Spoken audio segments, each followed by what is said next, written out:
Nashukuru Mungu niko vizuri. Mama anakwenda kabisa. Mungu ni mwema, tunaendelea. Sawa. Ndio. Bwana, tuanzie kwanza kwenye moja kati ya tukio ambalo limetrendi sana hapo jana, mkutano mkuu wa wanachama wa mwaka klabu ya Simba.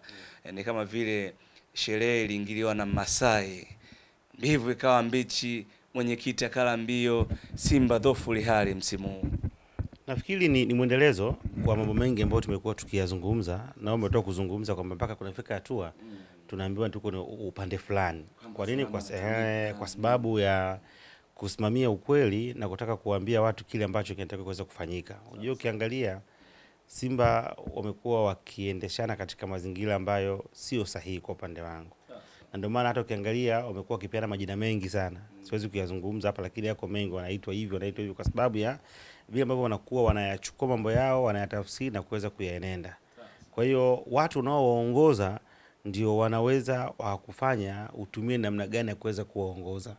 Yaani ukiwa na watu ambao wako smarti, wanapenda vitu vizuri vilivyonyooka, sio rahisi ukawapeleka kinyume na vile ambavyo wanahitaji, ukizingatia kwamba ndio wanachama wako, ndio watu wako ambao unategemea siku uweze uje kuwaita wakuweze kupigia kula. Kwa hiyo ambacho kimetokea jana ni matokeo ya namna ambavyo mahusiano yao au ndoa yao baina ya uongozi, wanachama na mashabiki walivyoyatengeneza.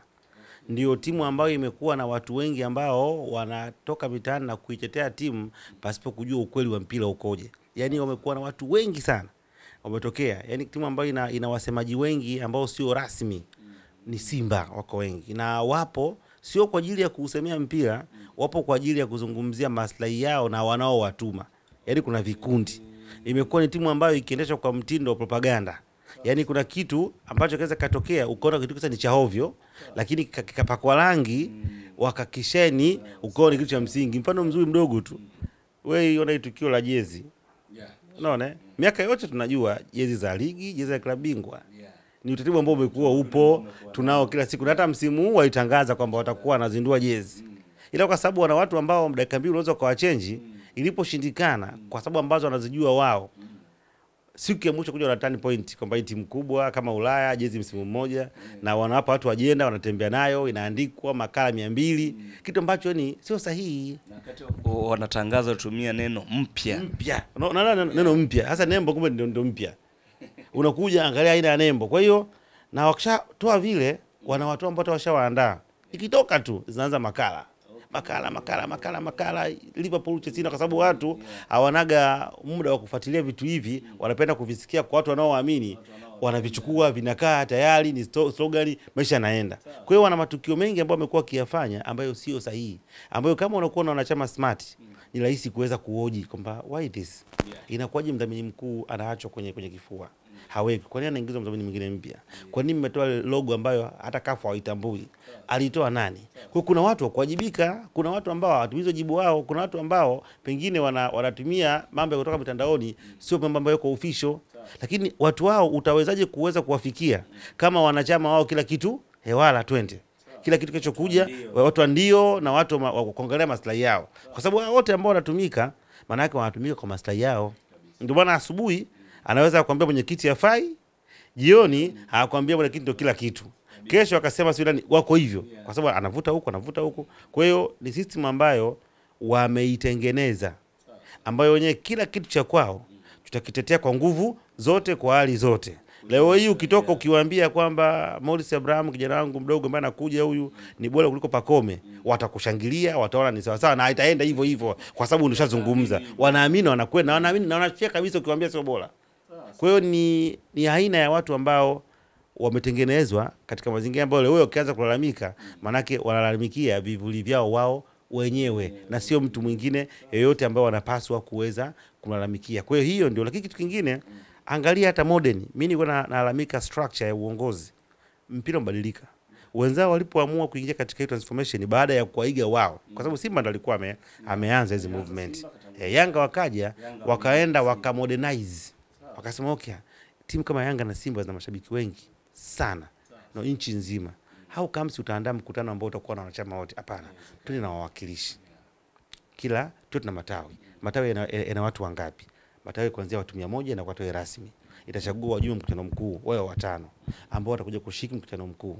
Agenda zitakuwa rahisi kupitishia kwenye matawi. Wale wakisho watakuja kwa wana mawazo ya kwenye tawi. Wakawa na groups nyingi, kila tawi na group ya WhatsApp ambazo wako nazo. Ilikuwa ni nafasi ya kwenda kutengeza mazingira ya kuweza disseminate information kutoka sehemu moja kwenda sehemu nyingine. Kwa leo hii ukisikia kuna mkutano wa Yanga, maana yake unapata maoni ya nchi nzima. Mtu wa Kishapu atakuja, Wanachingwea atakuja, Wavikiri atakuja. Lakini leo hii mkutano wa Simba kwa staili yao, wanaweza kaja wanachama kutoka Magomeni tu na mkutano ukafanyika. Kwa sababu hawana structure nzuri ambayo ipo. Lakini hata wanachama wa Simba wanapatikanaje bado ni changamoto.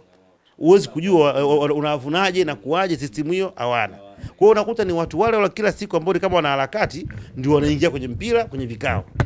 Sio, unaelewa? Vikao vinakuwa viko salama, viko organized. Kwa kuna vitu vingi ambavyo vinakuwa vinatokea, ndio unaweza kwenda kuyaona yale. Angalia hata ile chukua mkutano wa Yanga uliopita wageni wa Simba. Hizo ndio timu za mfano. Ni mikutano miwili tofauti. Arrangement, kila kitu kipo tofauti. Wanachama wake vitu tofauti. Na tulishuhudia kwenye mkutano wa Young Africans, tuliona mabasi mengi ya matawi kutoka mikoani, lakini ya jana ikawa tofauti. Watu wengi ambao walifika pale ni sura zile zile, walio wengi ni watu wa Dar es Salaam. Na ndio nikwambiaje, uanze kuchota watu wa Magomeni peke yao wakafanya mkutano. Sahihi. Kwa sababu nini? Hakuna structure nzuri. Kwa hiyo ni watu wa Dar es Salaam tu, na ndio wale kila siku ambao utamwona kwenye TV anaojua, utamwona wapi, ndio wao. Kwa hiyo ni rahisi kuchukua ajenda zao binafsi wakazipea kwenye vikao kwa maslahi yao wao binafsi. Kwa hata viongozi wao wameshawajua kwamba hapa cha msingi hapa tunaenda kwa sele ambayo wao wanatakiwa waweze kuifanya. Lakini mwanachama wa Ruvuma huwezi kumkuta, mwanachama wa Lindi huwezi kumkuta, mwanachama wa Mbeya huwezi kumkuta, kwa sababu system yao haiko organized. Salama, kwa muktadha huu tunaweza kusema kwamba Simba inaongozwa na kikundi cha watu wachache ambao wanaangalia maslahi yao binafsi. Haujakosea. Yaani structure yao ni leo hii, ngoja nikwambie kitu kimoja. Kwa siku nilikuwa naambia kila siku. Leo wanamlaumu Mangungu kwa mfano. Achia ile la jana ile. Mangungu analaumiwa. Mangungu ana majukumu gani kwenye Simba? Ana nguvu gani kwenye Simba? Kapewa hiyo nguvu? Yeye mtu ambaye ana wanachama 51 hana nguvu. Lakini mtu ambaye ateuliwa na rais wa heshima ndo anakuwa ana nguvu. Hao wajumbe wanaochaguliwa wachaguliwa na nani? Kazi zao ni zipi? Leo hii unakuta timu inaweza kusafiri, hakuna hata mtu ambaye anatoka kwenye upande wa wanachama. Inakwenda kucheza mechi. Lakini matokeo yakitoka wanalalamika wanachama. Kwa hiyo ni structure ambayo iliwekwa kwa ajili ya kunufaisha upande fulani. Na ndio maana wakawa na discourage issue wanachama. Mimi niliwaambia kwamba hii issue ya Simba kuto sajili wanachama ni mpango mkakati kwa maoni yangu mimi. Sio kitu cha bahati mbaya. Simba sio kwamba wanashindwa leo kufanya mpango wa kutafuta wanachama, wanakwenda benki ya Equity. Ndio kwenda kutafuta wanachama, ikaenda ikafa kifo cha kawaida, imekwisha. Kwa sababu ukiwa na wanachama wengi walio rasmi, ni rahisi kupata pressure kubwa. Lakini ukiwa na watu wachache ni rahisi kuweza kuwa monitor na ukaweza ukawatawala. Kwa hiyo nafikiri ilikuwa ni system ambayo imekaa kwa ajili ya kufavor upande fulani kwa maslahi fulani, lakini sio maslahi ya mpira. Na ndio maana kila siku wanang'ang'ania pale kwenye kile kiti. Na leo hii unaweza kukutana anaongea hiki huyo, kesho anahamia upande wa pili. Kwa ni system ambayo tumezoea ya kibongo bongo. Leo nakuja nazungumza, natoa pressure. Nikitoa pressure, kesho mnanifuata wanipigia simu, bwana, mbona unataka kutalibia bwana? Hebu njoo bwana. Mnakaa unatulizwa. Yanga mambo walikuwa nayo, walikuwa na kina mzee nani marehemu yule alikuwepo, walikuwa kina mzee Magoma tunawasikia, wapo walikuwa kina Jitu, Yanga walikuwa na watu wengi sana wa staili hiyo, Akilimali na nani. Ilikuwa kila siku ni vurugu. Mtu anaibuka huko Tandale amezungumza hiki, sio sawa. Anajua kizungumza vile, kama ni manji nani watakutana yatamalizika. Pale mpira huwezi kwenda kwa sababu watu wanakuwa wanakaa sio kwa maslahi ya klabu, ni kwa maslahi yao. Kwa sababu yeye kama ni mwanachama ni mtu wa Simba au ni mtu wa Yanga, kwa nini asiende kwenye uongozi? Kwa nini aita media? Sahihi. Maana aita media kutengeneza chaos, kutengeneza tension. Wale kule hawaharibie. Baadaye mkutano vikao vya siri mmalizane. Kama alikuwa na shida ya nyumba ya kodi apatiwe, maisha yaendelee. Unaona, wakaona Yanga wakaanza kupambana hilo jambo. Ndio maana leo hii ni ngumu kuona Yanga, sawa, akizungumza katoa maoni kwa tawi lako, si una tawi? Nenda kwa tawi yako, pale kuna mjumbe wa mkutano mkuu, kampe. Unaelewa sio? Imekuwa rahisi. Leo hii ukiangalia kina Ibra wana magrupu ya wenye viti wa matawi wote nchi nzima, matawi yao. Kwa hiyo ajenda zao zote watapeana mule. Kuna malalamiko sio sajili watapeana mule. Ndio maana leo uweze kuona wakitoka na kuanza kutukana wachezaji wao, kutokana si kocha wao la hivyo wanapitia huku ndani, wataongea tu kiseki siku, wanapeleka maoni yao yanasikizwa, sababu kuna utaratibu ambao rasmi. Kwa hiyo hata kama hawapo kwenye mkutano mkuu bado wanaweza kuwa na chain ya information kutoka chini kupeleka juu. Ndio utaratibu wa kisasa. Lakini hawa wenzetu hakuna jambo. Kumbe kwa maana hiyo Salamba, matatizo ambayo yanaitafuna Simba sasa hivi ni mfumo kuanzia kwenye katiba ama muundo wa uendeshaji. Umeanzia kwenye katiba ambayo ilikuwa imetengenezwa ndio imekwenda kufunga. Ndio nikasemaje? Hivi leo inawezekana vipi mwenyekiti mwenye 51% asiwe na nguvu kwenye timu? Yeye kazi yake tu kufungua na kufunga vikao. Inawezekana vipi? Je, hii katiba wanachama hawakuisoma? Swali soma, swali pitisha. Sasa nini? Leo hiki ambacho anakuja kushangaa mambo yanakuja sui kwa wakataji watatu nini? Hayo yote yalikuwepo. Sio ya leo haya. Naona sasa hivi wanakuwa kama vile ndio nakwambiaje, ni namna ya kutumiana. Yaani ni namna ya watu kunufaika. Yaani jambo lolote linaweza likawa zuri au baya kutegemea wewe unalizungumza umekaa upande gani. Ndio aina ya mpira wetu. Yaani leo hii ukiamka asubuhi kama naye mfano Engineer Hersi afai. Ambaye Engineer Hersi afai, sio Hersi mzuri yule. Unapiga kelele ili baadaye akupigie simu. Kwa bwana, vipi Salamba, mbona unaongea hivyo? Shida ni nini? Tuonane. Nilikuwa na shida hizi vitatu napewa. Nitolea mfano. Kesho hakuna rais wa mpira kama Engineer Hersi. Asubuhi wewe ukitaka ujue hicho kwambia, fuatilia interview zao zote ambazo wanazifanya. Hao ambao wanafanya ndio wanaitetea timu. Chukua interview ambazo amezifanya mwezi mmoja. Alafu sikiliza zote. Ni mtu mwenye rangi 7 tofauti. Hana msimamo. Leo Simba mbovu, kesho Simba timu kubwa. Kesho kutwa tukifungwa nitavua nguo, kesho kutwa tu hivyo. Huyo mmoja tu anabadilika kutokana, anaangalia upepo. Na imefika tu mpaka sio watu wengine wanaongeza mpaka script. Sasa hizi mtu anakaa anaongeza script, analia. Kwa hiyo ni watu ambao wameamua kuitumia timu mtaji ili apewe tiketi. Wakiona unaongea sana na unakuwa na threat, unasogezwa karibu. Sasa karibu unapewa privilege. Kuna safari utasafirishwa. Kuna mkutano utaalikwa. Utapewa jezi nini hivyo tayari. Na unakuwa kwenye kitengo fulani, unaendelea maisha yanaenda. Lakini mpira uendi. Unahama tena. Unahama kule unaingizwa huku. Kwa hiyo kuna watu wanaanza vizuri. Inafika hatua wanageuka. Wakigeuka, alikuwa ameanza kuzungumza vizuri. Sio sikuwataja hapa. Alikuwa anaongea vizuri sana huyu. Alikuwa anaipambania timu, anaangalia maslahi ya timu. Leo vipi? Ana change. Na yeye anaanza kuwa mtu wa mwanga wa kiongozi fulani. Ndio ule mtu yuko radhi aitishe mpaka press. Amzungumzie kiongozi tu. Halafu anaoja ya msingi. Atapiga bikwala hapo. Baadaye anaambia kiongozi, umeona leo kazi yangu, anamtumia linki. Nimeongea sana leo, pale kuna TV pale imekaa pale M15, kuna Swinani, kuna nani zimekaa pale, kuna sports nini zimekaa pale tayari anatuma. Baadaye mama unashuka, maisha yanaendelea. Kwa hiyo huo ndio mpira. Kwa hiyo huko lazima ifike hatua wavunje hiyo system kama ambao wenzao saa hizi wamefanikiwa kuvunja. Leo hii Yanga wana vijana ambao wanaipenda timu yao, lakini ukiangalia wote wako positive na timu yao.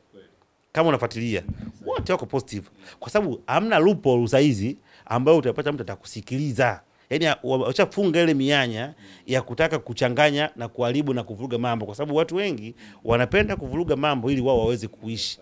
Mambo yaharibike, yeye anapata faida. Lakini kuna mtu yuko Lindi, yuko Mtwara, anaipenda Simba, ananunua jezi. Na hao wengine ukifuatilia hawa ambao mnaangalia, hata jezi yana ya mwaka huu. Lakini ndio ma-influencer wakubwa kwenye wanazungumza kila siku, jezi ya Simba anunui. Anajua aende uwanjani apewe tiketi. Lakini hapana uchungu sana na club. Sasa unaelewa? Hapana uchungu sana na club yani.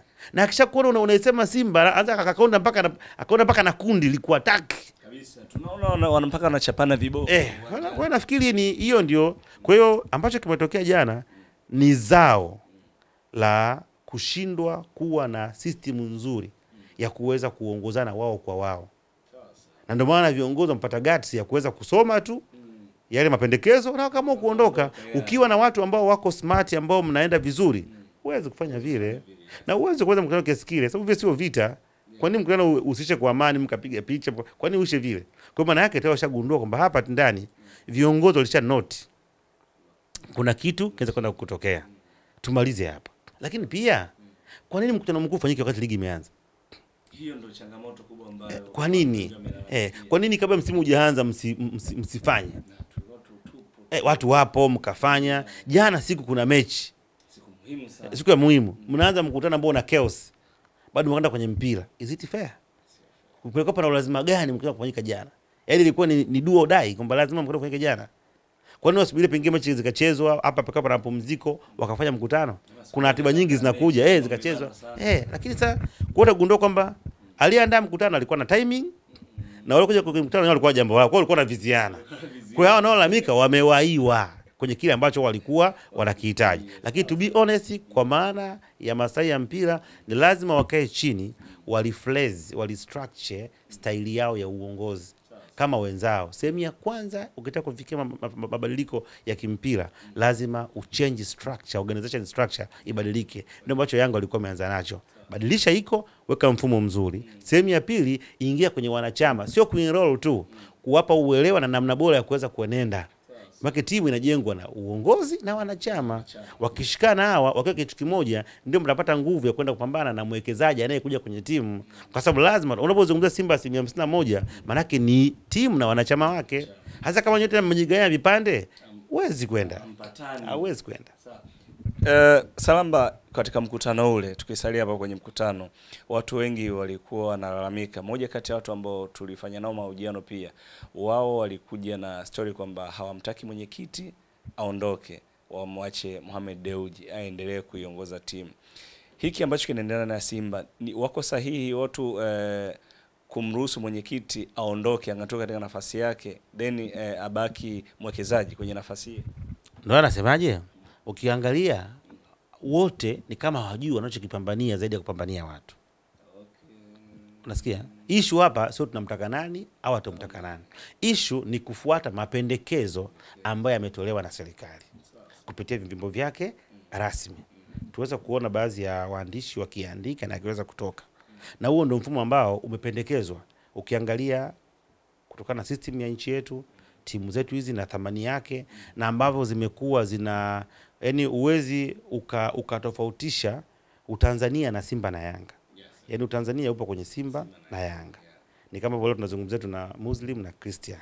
Naona hivi ni vitu ambavyo ndio vimeshika Utanzania kwa namna moja ama nyingine. Kwa hiyo umetengeneza utaratibu ambao hautaweza kuzivuruga timu, lakini pia utakwenda kutoa maslahi mapana kwenye timu ambazo ni kama zimechukua maslahi ya nchi. Kwa sababu kila Mtanzania anahisi ni parcel ya Simba au ya Yanga. Kwa hiyo watu wa Simba wakiwa hawana furaha, manake sehemu kubwa ya Tanzania inakuwa haina furaha. The same to Yanga. Kwa hiyo katika utaratibu ambao utakuwa ni mzuri. Kwa hiyo kilichotolewa pale sio nani atoke nani aingie, ni kufuata utaratibu ambao unatakiwa ambao umekaa pale kwamba katika issue ya asilimia obviously mwenye asilimia 51 huyu ndio mkubwa, anatakiwa awe na mandate makubwa kwa sababu ana kundi kubwa, ni share, tutasema ni majority shareholder. Yeye ana share nyingi. Na hao wengine sio mtu mmoja, kwa maana asije kafika hatua akawaburuza hawa.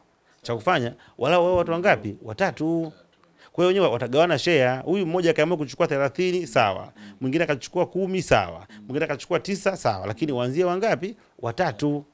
Lakini pia hata namna ya kuweza kuchagua bodi ya wakurugenzi, lazima mwenyekiti wa klabu ambaye ana wanachama wake ndio awe chair. Sasa hiyo ni namna. Sasa hiyo sio kwa ajili ya Mangungu. Hata kama sisi Mungu yupo, ataondoka baki itaendelea kuwepo, atakuja mwingine na mwingine, lakini huo ni mfumo na kufanya ni umetengenezwa. Kwa cha kwanza ni kukubali mfumo ambao utakwenda kutoa benefit kwa watu wote, jambo la kwanza. Sasa nani awe nani? Mna mkutano mkuu utakuja uchaguzi.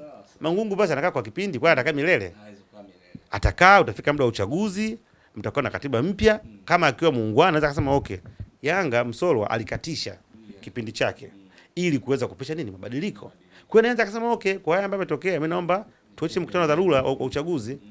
Kama ataamua kugombea au ataamua kupisha, ndio mnakwenda. Sasa nani awe nani ibada. Sasa ukianza kuona mtu unakuja utaratibu tayari anaanza kupambana Mo habaki, hapa kuna shida. Ndio nilichokuambia, hapa kuna shida. Yaani hapa kuna kitu kipo behind ambacho kinatengenezwa, na wasipokuwa makini na speak leo watakuwa na wakati mbaya, kwa sababu moja ya changamoto ya Tanzania kwenye mpira, watu wanatumia matokeo mabaya kupitisha mambo yao. Take my words. Moja changamoto ya mpira Tanzania, watu wanatumia matokeo mabaya kupitisha mambo yao. Yaani wako radhi waihujumu timu ifungwe mechi kadhaa, ikose ubingwa, ikose kila kitu, ili watu wareact, wakireact itokee chaos, mtu fulani atoke, wao waingie warekebishe utaratibu ambao upo. Kwa hiyo wasipokuwa makini watapotea, kwa sababu kwa tulikofikia saizi ambapo mpira umekuwa na thamani, juhudi za timu nyingine, Azam, Singida, TRA na wengine wamekuja kwa kasi kubwa na wamekuja kwa mafanikio makubwa. Ukiruhusu kurudi nyuma kwa uzembe, unaweza kujikuta unachukua miaka 15 kuja kurudi katika nafasi yako, kwa sababu watu hawana muda wa kusubiri. Wao wanagombana, wengine wanafanya investment. Yanga anaendelea, Azam anaendelea, Singida anaendelea, TRA anaendelea, watu wanaendelea saizi. Kwa hiyo hiyo style wasipige kuangalia, watakaa miaka mingi nyuma, itawagharimu siku zijazo. Wakati dia tangazo likitolewa, jinyosheni kidogo, mkirudi tutajadili agenda. Mara baada hapo kichofuata ni vurugu. Baada hapo pia saa 1 majira ya jioni kuna mechi muhimu sana, mechi ambayo pengine kwenda kuamua hatima ya Simba katika michuano hii ya kombe la klabu bingwa barani Afrika. Wamefungwa tena Stade Malien, na watu wakaanza kulileti kile kilichotokea kwenye mkutano. Watu ni kama walijua kitakacho kwenda kutokea mali. Nafikiri mimi binafsi nilishafanya analysis huko nyuma, na niliwaambia kwamba kundi la Simba ni kundi jepesi, lakini Simba ana kazi ngumu kwa sababu hana timu ya ushindani. Na ni kundi jepesi, lakini Simba ana wakati mgumu kwa sababu hana timu yenye ushindani. Na nikasema kwamba lile kundi lile la Simba lile, timu yote itakayepita pale haiwezi kuvuka robo finali. Ndio kundi ndio kundi dhaifu. Yaani ukimchukua JS Kabylie yule ukamweka pale, anawafunga wale wote ndani, nje ndani. Wote hamna timu pale sasa. Take my words nakwambia. Yaani chukua JS Kabylie mweke pale, anawafunga wale wote nje ndani. Kwenye lile kundi ni kundi ambalo lilikuwa liko weak. Alipata bahati, lakini alipata bahati kipindi ambacho ana timu. Na nikamwambia kwamba Simba amesajili wachezaji wazuri wa kawaida, nikawa sieleweki. Wachezaji wazuri wa kawaida. Zogo akasema na nikamwambia pana, nikamwambia kwa nini? Nikamwambia kwa sababu wachezaji wengi waliosajiliwa Simba ukiwachukua ukawapeleka Dodoma Jiji, JKT, ukawapeleka Alliance, Fountain Gate, wanacheza, wanaanza kosi cha kwanza. Lakini wa Simba waliosajiliwa, lakini ukachukua ukawapeleka Azam, ukawapeleka Singida, ukawapeleka Yanga, hata benchi wakai. Si unanielewa? Tafsiri yangu hiyo ilikuwa ni nini? Kwa hiyo kumbe kwenye hizo timu nyingine za chini ni wazuri. Lakini ukienda Azam, ukienda Singida, Yanga sio issue. Yaani anaweza hata siopa akap yu kule. Kwa hiyo ni mzuri wa kawaida, kwamba kuna sehemu hawezi kucheza.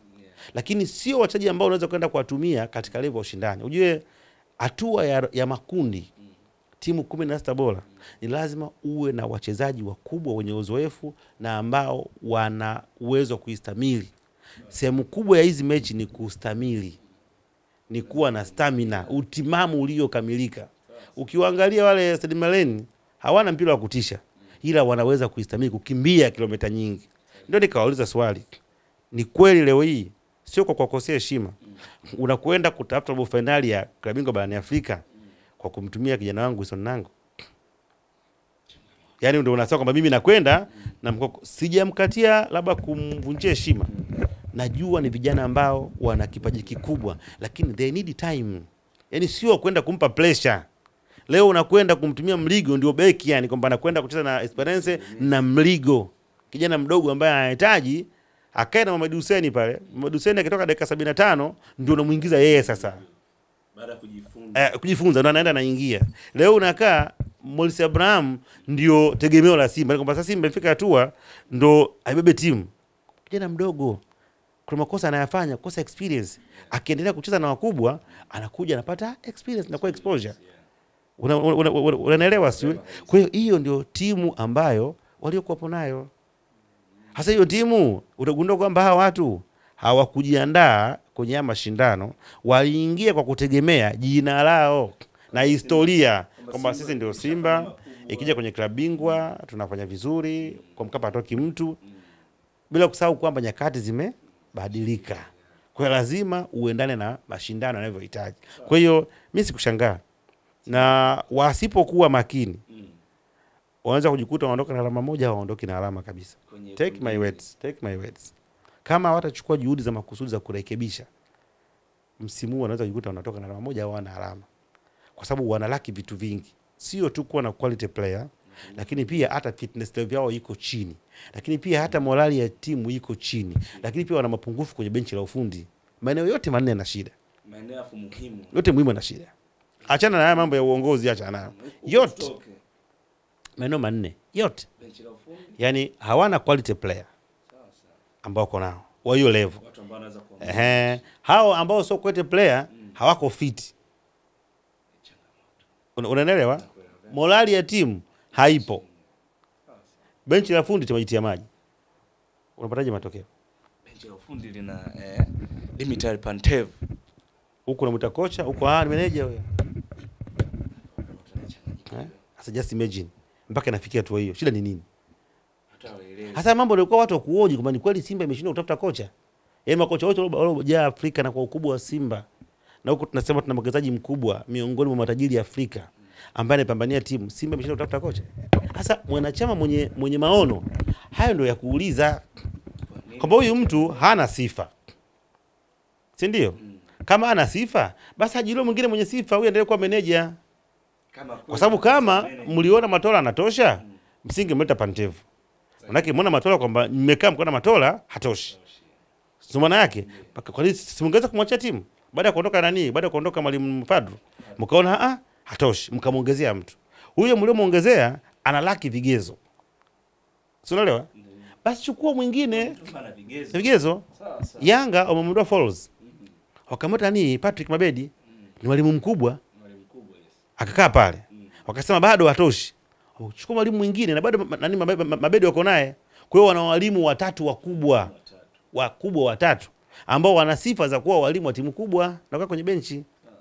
Sasa huo ndio uchezaji soka la kisasa. Watazamaji wanakuelewa. Kwa inawauma lakini wakati mwingine tu wao wanachukua tu kweli. Yaani hatuko kwa ajili ya mimi sina tabia ya kupamba kitu ambacho hakipo. Yaani siwezi nitawaambia ukweli kwamba wana mapungufu mengi. Na mapungufu lazima yakubwe. Kwa leo wakianza kuona kama surprise ni kujikosea tu wenyewe heshima. Yaani kwanza kuona kama surprise. Mimi nitajia. Yaani leo unashangaa nini? Yaani Simba kufungwa unashangaa kwa Simba hii? Kwa Simba hii. Angalia mwenendo wa mechi za ligi ulivyoenda. Angalia mpaka leo Simba hajapoteza mechi, lakini angalia timu inavyocheza. Timu angalia tunavyocheza.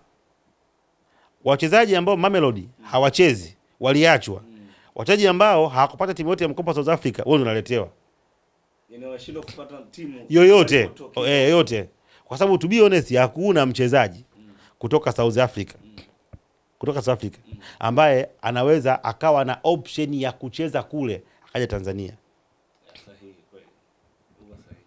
Mimi nimefika na kufahamu vizuri South Africa mesha wanavyoishi. Kwa hiyo wamekosa timu zote zile. Uonjo unakuja anasema nani ulibekweni ule Shine the Lock. Anaanza kupambwa. Sasa nchi nzuri sana hii. Anapambwa. Jamani, mpia sio zarani. Tasa. Nani si ni Maena sijui si Maema Neo. Anaanza pa kulinganishwa. Mpira uchezwe chumbani. Mimi nimeangalia kama hapa mna beki hapa. Na anafichwa na wachambuzi. Ona anavyogeuzwa. Huyu beki anacheza peke yake, yani beki ambaye anataka akae free. Mpira wa wapi? Yeye anataka akae peke yake tu yani. Mkimbize kidogo chali. Anataka ajikatie kipande. Kipande, pige pasi zile, rudi, pige beki kwisha. Ndio Tanzania hapo. Kwisha yani, bonga beki gani bwana? Beki kazi brother. Kweli sahihi. Weka mguu naweka mguu, kichwa nende kwenye kichwa. Nenda unafanya baka. Somo baka zafanya na Jobu. Hiyo ndio beki wakati bro. Ndio mpira wa kisasa anataka hivyo. Sawa. Beki ukimgeuka tu yumo. Anashika. Brother. Sawa. Samba tunatamani kufahamu kiufundi Mnyama alifeli wapi jana? Ukapoteza kwa bao mawili dhidi ya goli moja. Nafasi ametengeneza nafasi 6, amekuja kutumia nafasi 1. Shida hasa ilikuwa ni nini? Shida kwanza ni kwenye concentration. Ndio nikasema kwamba wachezaji wao hawana morali. Concentration. Yaani achilia mbali ukubwa na nini lakini wame lose focus, wame lose concentration. Ni kama watu ambao hawaenjoy tena kushinda. Ni kama sasa ndio nakwambiaje, ukiangalia hizo nafasi zinakuja by.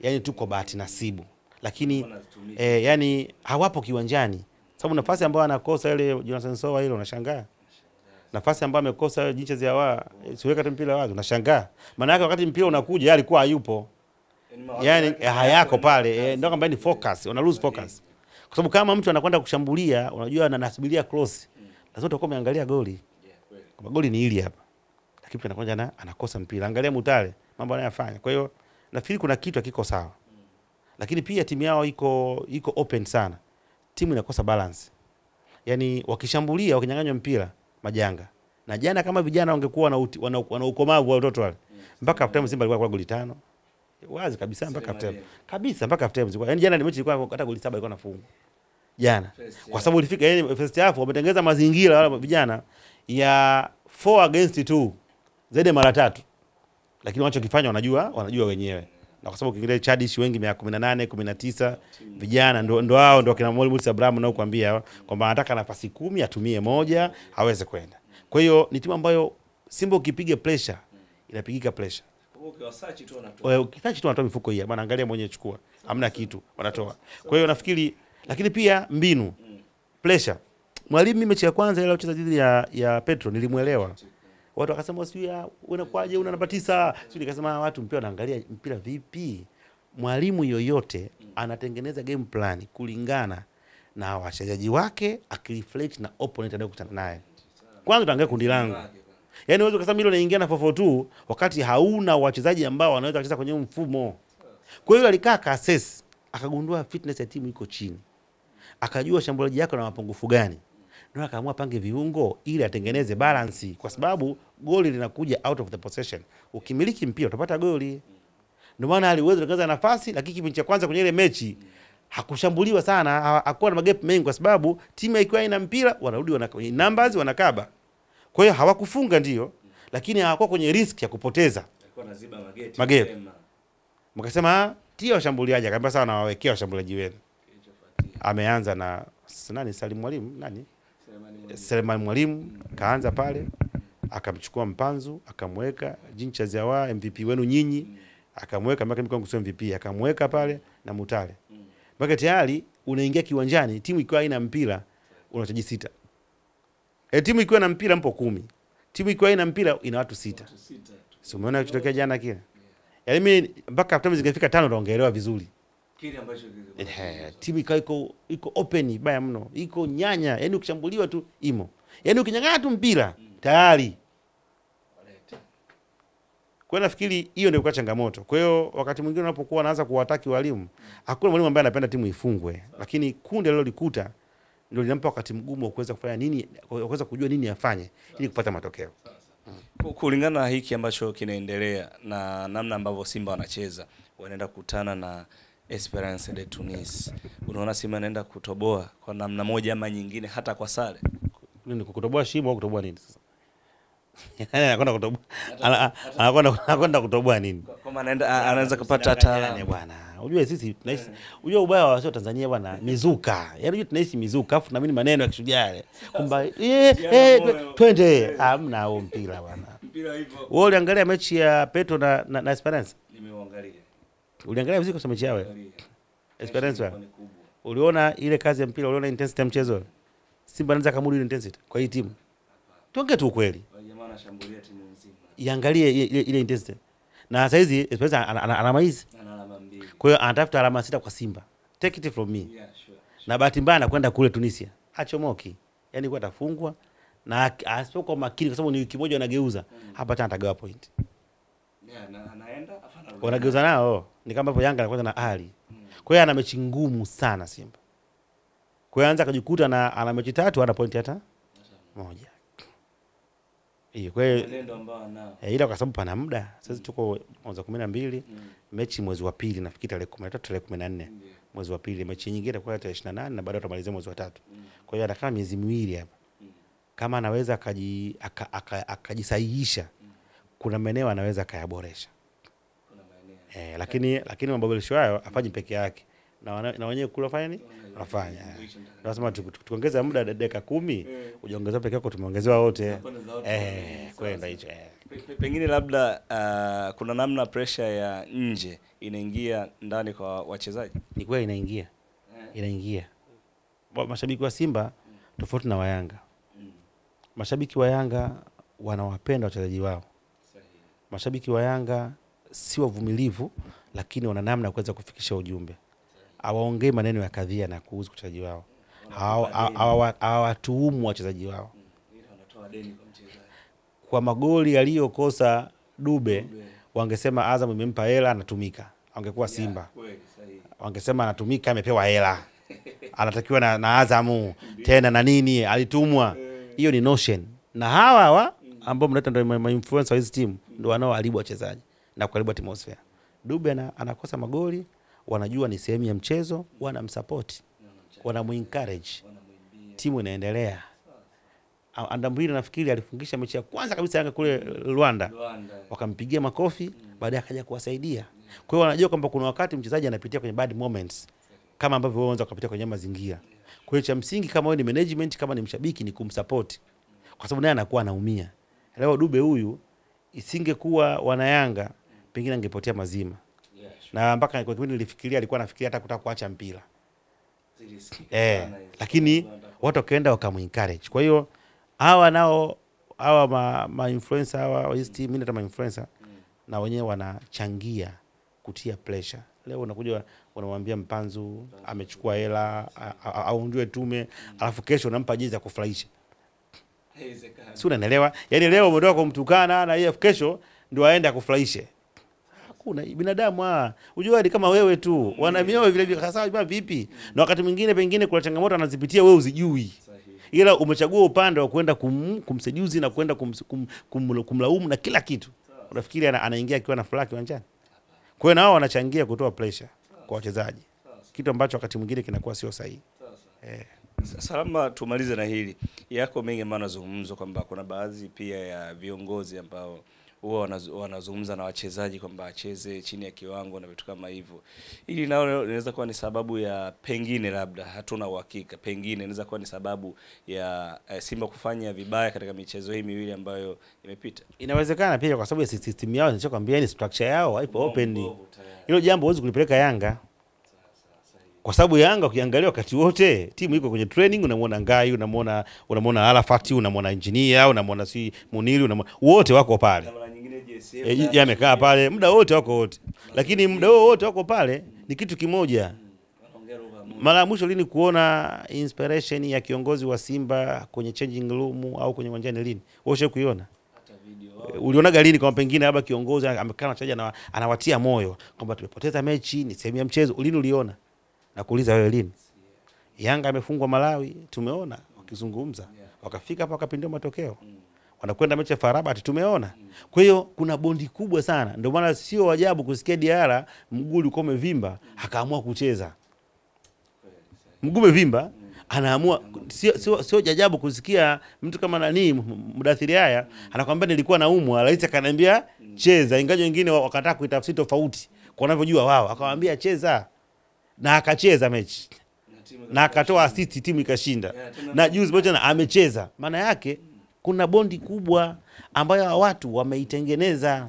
Kwa hizo loophole haziwezi kutokea, haya makandokanda hayawezi kutokea. Si kwamba viongozi wa Yanga wagombani, hawa watelefiani. Mimi najua vitu vingi wanagombanaga wakati mwingine.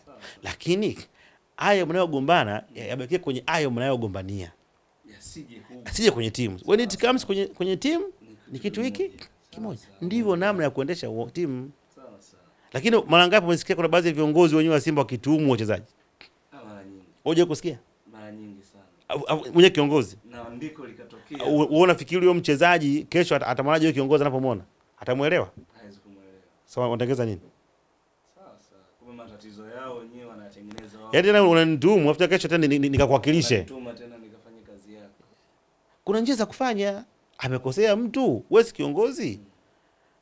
Ya mambo ya siku kutumika, siku kutaka kuuza mechi, kila timu yapo. Hata Yanga mambo yao yapo. Lakini wanajua namna ya kuweza kuyaendo. Wanajua bwana fulani anataka kutumika huyu.